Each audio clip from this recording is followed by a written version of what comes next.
Bom, e nós voltamos aqui para a bancada do nosso Plantão da Saúde, conversando com Ricardo Patá, presidente da União Geral dos Trabalhadores e do Sindicato dos Comerciários de São Paulo, sobre o fechamento dos comércios e a situação desses funcionários. Boa noite, Ricardo Patá.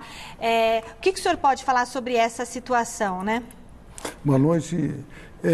Na realidade, é uma situação muito importante do ponto de vista de resguardar a saúde dos trabalhadores, porque na área do comércio nós percebemos que a atividade que é desenvolvida tem muita vulnerabilidade com a possibilidade de contaminação, tanto por conta do transporte público, que 90% deles utilizam, como também da atividade que é juntamente com as pessoas. O comerciário não trabalha com máquina, o comerciário trabalha com as pessoas, então tem uma possibilidade efetiva de contaminação muito grande. E na possibilidade da explosão desse coronavírus nos próximos dias, eu achei muito acertado a medida efetiva de paralisar todas as atividades do comércio, shopping center e lojas de grande concentração. A nossa preocupação, na realidade, é com o desdobramento dos salários e do emprego dessas pessoas. Porque... exato, essa é justamente a maior, porque são dois temores. Já só antes de você falar, deixa eu só pedir para o telespectador mandar a pergunta dele, senão não vai dar tempo, porque o nosso programa daqui a pouquinho vai acabar. Manda uma pergunta para o senhor Ricardo Patá, da União Geral dos Trabalhadores e Sindicatos Comerciários de São Paulo, para o nosso WhatsApp, 11 99 479 1633. Ele responde ao vivo aqui. E porque o cidadão tem dois temores. Um é a própria doença, a possibilidade de contaminação, e a segunda é a manutenção do emprego diante desse caos. O que o senhor tem para dizer para esse trabalhador, para esse cidadão paulistano e brasileiro? Olha, em primeira mão quero dizer que nós fizemos o primeiro acordo do Brasil no sentido de resguardar, pelo menos nesse primeiro momento, o emprego de todos os trabalhadores do comércio, principalmente quando nós encontramos, juntamente com a área empresarial, uma alternativa que é bastante factível, ou seja, nós fizemos um grande banco de horas. Esse banco de horas ele vai ser utilizado em dezembro, quando tem a venda de Natal, que com crise, sem crise, sempre se vende, isso é muito bom. E aí as pessoas trabalham muito mais do que a jornada normal. Então esse banco de horas desses dias, 15, 20, 30 dias, desses dias, desse primeiro momento que está sendo estabelecido a restrição, que poderá ser maior, mas nesse primeiro momento fizemos esse acordo. E também no acordo existe possibilidade de quem tem férias vencidas ou tirar férias coletivas, as alternativas possíveis na relação capital e trabalho para inibir, impedir que essas pessoas sejam dispensadas. Porque, como você mesmo disse, a questão do coronavírus é gravíssima, não há dúvida, é um pânico em todo mundo. Só que a pessoa ir para casa e não saber se vai voltar para o emprego, se vai ter dinheiro para colocar o pão na mesa, causa o mesmo temor que o próprio vírus. Então, por isso, os sindicatos comerciais de São Paulo, juntamente com a IGT, fizemos esse grande acordo em São Paulo que estamos tentando levar isso para o Brasil inteiro. Porque todos nós queremos que as pessoas tenham a sua vida preservada, mas que tenham a possibilidade efetiva de ter seu dia a dia no futuro próximo garantido. Então, os salários têm que continuar sendo pagos, sendo mantidos. E no caso, por exemplo, das empregadas domésticas também, elas ficam, como que fica essa situação? Pode dar férias? O ideal seria dar férias ou não? É que, na realidade, o acordo que nós fizemos é justamente para a área de comércio e serviços, né? não é? Tá. Tem certos setores que aí vai depender muito da questão da solidariedade. Tá. Né? Porque a doméstica que vai trabalhar na casa até de idosos, muitas vezes pode trazer problemas graves. Não dá. Mas ela também não pode deixar de receber o salário e ficar na sua casa. Então, acho que tem que ter um equilíbrio. Acho que esse acordo que nós estamos desenvolvendo, esse conceito, pelo menos, pode ser desenvolvido em qualquer área. A busca da alternativa, da manutenção do emprego, em especial, no momento que nós temos mais de 12 milhões de desempregados. Sim. No momento que nós temos 5 milhões de desalentados. Então, é um momento de solidariedade, é um momento de nós construirmos todos a corrente do bem. Isso. Bom, as grandes concessionárias também prejudicadas nesse período conturbado. Como fica a situação também desses empregados, desses vendedores das grandes concessionárias? Olha, as concessionárias, ainda não teve o aditamento da convenção com eles especificamente. Temos conversado com os representantes patronais, o presidente do sindicato, o executivo do sindicato, sindicato, no sentido de ampliarmos essa convenção, que é com os lojistas, dos trabalhadores em pneus, de vários trabalhadores de shopping centers, né?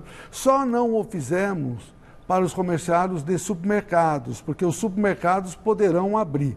Nós estamos buscando, junto com a área patronal de supermercados, alternativas efetivas também de manutenção do emprego. Porque hoje tem uma outra questão, quem é que está comprando? Essa que é a questão, porque as pessoas falam, vão fechar, como é que vão vivenciar, como é que vai ver os lojistas, assim por diante. Mesmo que se tivesse aberto as lojas, hoje ninguém está saindo para comprar. Hoje as pessoas todas estão preocupadas com a sua saúde. Claro. E não comprar sapato, comprar roupa, comprar alimento, sim. Mas comprar outras coisas, ninguém está preocupado. Mas, senhor Ricardo Patá, o senhor prevê, nós estamos vendo a expectativa, né, de abril, maio e junho, no pico desse novo coronavírus. Então, o senhor prevê uma recessão e uma série de demissões, uma série de demissões e um agravamento da situação também econômica do país? Ou até mesmo a redução do salário? Existe aí outras alternativas. Hoje eu tive uma conversa com as maiores empresas do comércio de São Paulo e as maiores do Brasil, que elas têm essa preocupação, que no daqui 10, 15 dias, nós estamos aí basicamente solucionando com esse acordo. E depois, o dia de como é que ocorre, que tem empresas que têm só na área da administração 5 mil funcionários. Então tem alternativas que nós estamos discutindo. Quais as alternativas? Por exemplo, a redução de jornada com a redução de salário. Não é? A possibilidade da pessoa estar cursando, se qualificando, mas aí só recebendo um auxílio-refeição e uma ajuda de custo, diminuindo muito o ganho do trabalhador. Mas são alternativas que estão, inclusive, na CLT. No artigo 476 da CLT tem um artigo que prevê essa possibilidade.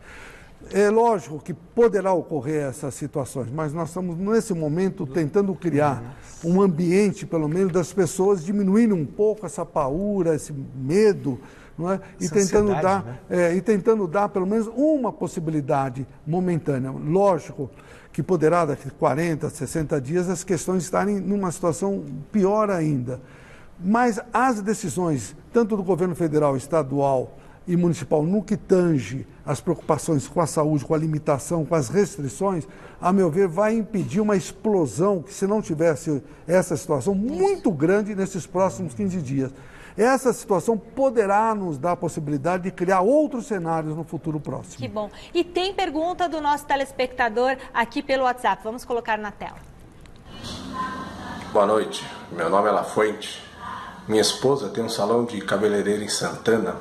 Eu gostaria de saber, o tempo que ela ficar fechado, o que acontece com água, luz, telefone e o aluguel? Ela tem que negociar isso com as empresas ou esperar a empresa entrar em contato com ela? Obrigado, boa noite.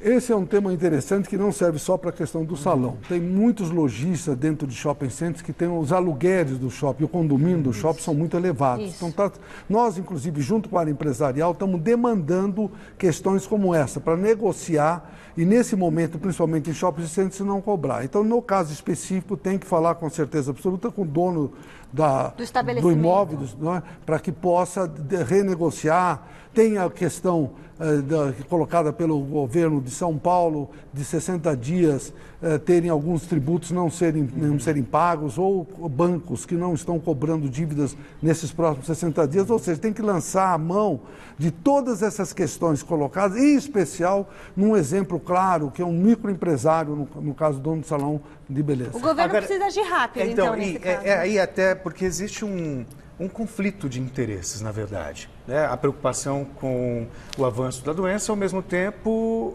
evitar o caos econômico. E nisso, o trabalhador ele fica muito preocupado.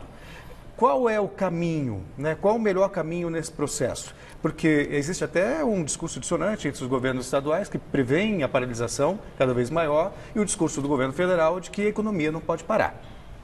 Qual é o fiel da balança nesse caso? Não há dúvida, mas, a meu ver, ainda cabe ao governo federal em especial ser um pouco mais audacioso. Porque os recursos que estão sendo oferecidos pelo governo federal, a princípio, são nossos mesmos. Os aposentados, por exemplo, vão ter antecipado o 13º. Mas esse 13º já ele vai receber de qualquer forma, então não é um dinheiro novo. Os recursos do fundo de garantia, da mesma forma, é do trabalhador esse recurso, está pegando o trabalhador para lançar. Ele precisa ter outras alternativas e colocar, irrigar a economia do Brasil com outros valores, como foi feito, como o Trump fez com 700 bilhões de dólares, como na Segunda Guerra Mundial a Alemanha deu 1.000 marcos para cada pessoa. Ou seja, tem que ser mais audacioso. Do ponto de vista da restrição e da questão da saúde, muito bem, todos os governos, federal, estadual e municipal, estão indo muito bem. Mas na questão dos valores e quem paga a conta, de como se resolve a situação momentânea, porque a pessoa que vai negociar o aluguel e, de repente, o dono desse prédio só tem ele como receita do aluguel. Então, quem é que fica com a conta? É o trabalhador que perde emprego? É o pequeno e microempresário que vai quebrar? O governo tem que ser muito mais audacioso e irrigar recursos fundamentais para que a economia, no mínimo, não pare da forma que está parando. Senhor Ricardo, e só repetindo aqui, porque estão chegando muitas perguntas, então, falando do mesmo assunto. O trabalhador afastado do emprego presencial, aquele que está em home office ou que está temporariamente sem exercer suas funções, ou porque tem diabetes, está no grupo de risco, enfim, ele deve ficar preocupado em ficar sem receber o salário? Que medidas estão sendo adotadas nesse sentido? Existe estrutura para aguentar 3 meses, por exemplo, de paralisação? Eu tenho certeza absoluta que se durante 3 meses a situação for de paralisia total, nós vamos estar realmente numa situação, num colapso. Eu imagino que a inteligência de todos os governantes vão dar soluções para minimizar essa situação e eu tenho esperança que essa questão da restrição, que está grande no Brasil todo, em especial em São Paulo, ela seja limitada. Daqui 30, 40 dias já pode iniciar um processo de consumo e de vendas. Agora, é fundamental, na realidade, que haja a compreensão de todos que participando, no caso dos sindicatos, que eles sejam de qualquer atividade, busquem um sindicato, que o sindicato está construindo possibilidade, como os comerciários de São Paulo, construir uma possibilidade efetiva de manter o emprego com uma solução muito fácil, que é um banco de horas geral. Boa. Muito obrigada, senhor Ricardo Patá. O senhor tem alguma consideração geral rapidinha para dar no final para o nosso telespectador que está nos assistindo? Olha, eu acho fundamental as pessoas estarem, primeiro, tranquilas, não entrarem em paura. Temos que ser solidários, temos que estar conscientes. A gente tem percebido, onde nós vamos, as pessoas não estão se cumprimentando com a mão, dando beijinho, corretíssimo. Álcool gel, lavar a mão, ter se puder ficar em casa e não sair, se puder ficar quietinho em casa, fique em casa, porque esse período é um período muito grave. Passado esse período, com certeza, nós vamos estar dando até risada. Amém, senhor Ricardo Patá. Muito obrigado pelas informações, pela entrevista, que foi muito útil para os nossos telespectadores. UGT, Sindicalismo Cidadão, Ético e Inovador.